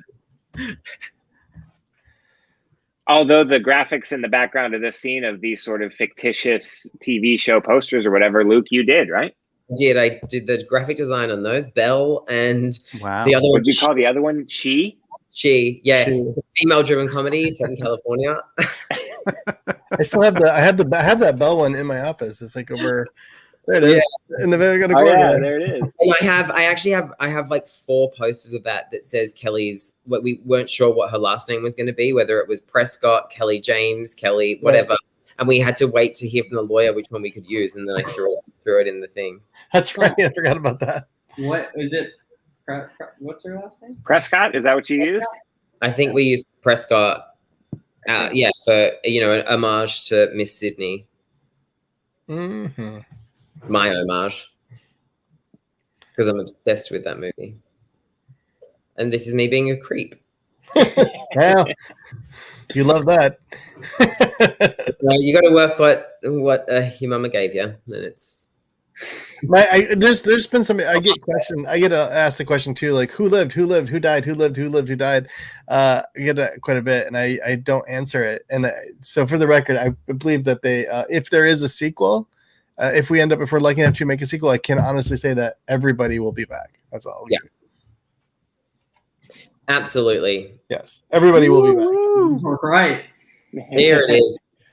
Yeah, and then here comes some of our bloopers. Turn the volume. The mustache. Is this rolling? Is everyone rolling? I remember having the conversation, Don, with you, where I had already had the pre-conversation with Nick, where I was like, we have to end the movie with bloopers. And he's like, I'm like, no, Nick, it has to happen. No, he was totally on the fence, dude. When I said something too, he was like, I don't think. I'm like, no, dude. Fine, but you can talk Don into doing it, and you were immediately like, yeah, of course I'll do it. I was like, thank you. Yeah, I was on the fence at first, and then I even think like Bronwyn was on the fence too, and some other people. And I'm like, no, just let me put something together, and then let everybody watch it, and this is going to be awesome. I just knew that there was too much that we couldn't fit in because tonally it didn't work or whatever it was. Right. It's just funny stuff, and I was like, please, for the love. Yeah, we had it. It worked so well too. I don't know why I was against it at first. I think it's one of those things where until you see it, and then it was like, oh, it was just like, of course we have. Well, I think we also didn't want to go to like, you know, scary movie ever about the comedy in it, and so it's like it's hard to, you know, figure out where that lies. Yeah. Once we started again embracing more of the comedy, and then, you know, and what Tim, his mustache really does bring back the Burt Reynolds movie experience, and every Burt Reynolds movie towards the end there had a, you know, bloopers at the end credits. Yeah, that was the goal. That's what For you guys who don't know who Burt Reynolds were, Luke and Tim, he was a great actor from the Bob Reynolds. And I love that we got to have a couple of small moments in here where we actually did just show people, like the one coming up here. This is an actual recording of the Zoom of what we were actually doing to make it. I'm in the same room right now. It's like, it's so funny. I know. And my dogs are still. Yeah. Tim, are you in the same room? This is the same room, right? I don't remember that picture. Is that a new picture? This picture was not on the wall because this was purchased from the store. Aha. So I put my own photograph behind me. Yeah. That's my other favorite shot. We had to blur out the Metallica logo because the producers were afraid they were going to sue us if they said, like, I don't think it's a Metallica shirt. I don't think they're going to care. And then now Darren just said he doesn't know how to turn it off. Everyone who stayed up late around the world, thanks for watching. Yes, thank you guys. Oh my gosh, yes. I'm reading all the comments right now. Thank you so much. I think, you know, for me being a lover of Comic-Con, this is for a lot of the fans kind of our Hall H, an opportunity just to get together and nerd out over dumb things like vinyl and mustaches and things in the background. DVDs, right? No, yeah. So, so thank you everybody for watching. We'll stick around for a second because I want to give an opportunity for everyone who's left, and everyone who's left earlier, like Kat, we don't know what happened to them. They didn't leave on their own. I'm just saying. So your composer disappeared. He disappeared a bunch of times. Kevin was having some technical issues. He's in Florida. It was interesting. Marina was on here too for a while, right? Pardon? Wasn't Marina on here too for a while? She disappeared. She said hi at the beginning. Yeah. So let's go around the room and just kind of hear about what you can talk about, what you're working on. Let's start with Tim. So obviously this was the big thing. Also, I had a movie come out recently. I had the pleasure of working, had a couple scenes in for Hulu called Plan B. Which Harvey is in, right? Is Harvey in that one? Who? Harvey?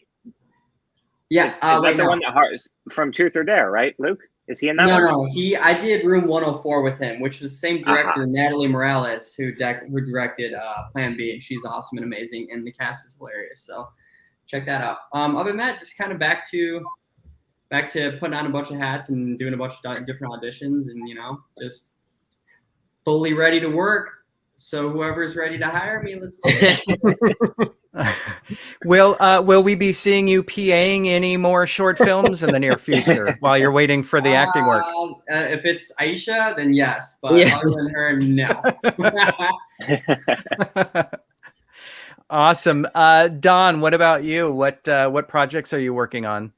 Let's see. Right now, I'm about to start my. I guess this will be like my 4th or 5th Lifetime original movie in a row.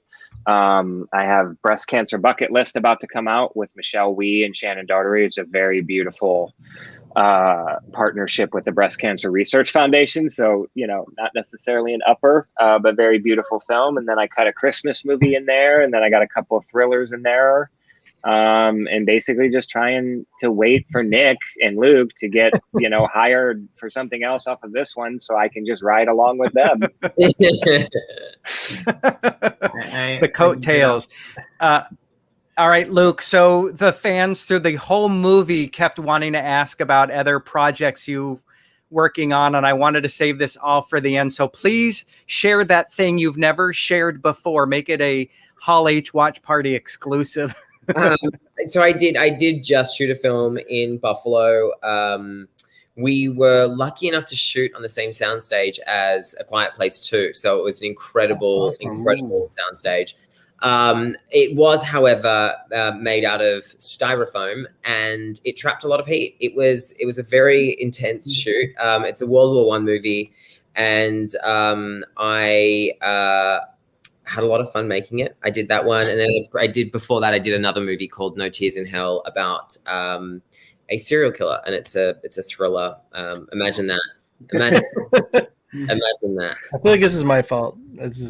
Yeah. And is it true, Luke, that you were in Footloose the musical on stage? No. I was in a production of Footloose the musical.